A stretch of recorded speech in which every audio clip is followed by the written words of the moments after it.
Abduqodir Husanov muxlislariga tezkor xabar. Husanov kubiksiz qoldi.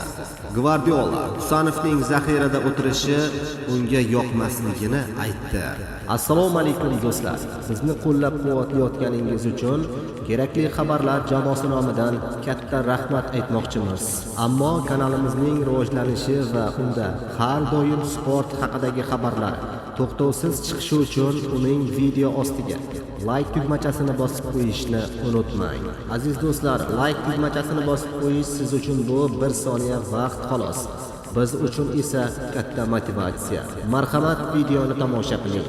Diqqat, xabaringiz bor, kecha Josep Guardiola boshchiligidagi Manchester City Angliya Kubogida Crystal Palace'ga 1-0 hisobida imkoniyatni boy berdi. Ushbu uchrashuvdan so'ng ispaniyalik mutaxassis asosan Claudio Echeverrining zaxiradan maydonga tushgani va bo'lib o'tgan o'yin haqida gapirdi.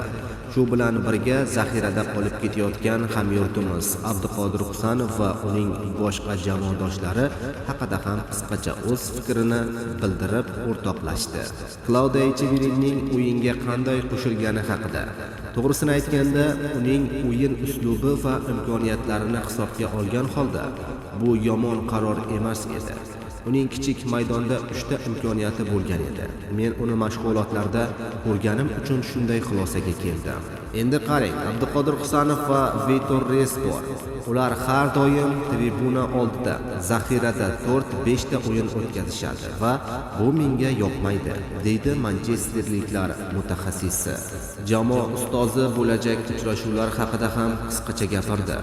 Oldimizda yana 2 ta o'yin bor. Kelasi mavsum uchun muhim maqsad. Shuning uchun bugun dam olamiz va mashg'ulotlar haqida o'ylab, keyin esa ertaga seshanba kuni Bournemouthga qarshi o'yinga tayyorgarlik ko'rishimiz zarur. Ma'lumot o'rnida hozirda shaharliklar Angliya Premyer Ligasida 36 ta uchrashuvdan so'ng 65 ochko to'plagan holda 6-o'rinni egalladi. Agarda jamoa bu turdagi bahsda muvaffaqiyatga erishib 3 ochkoni qo'lga kiritsa, 3-o'ringacha ko'tarilish imkoniyati bo'ladi.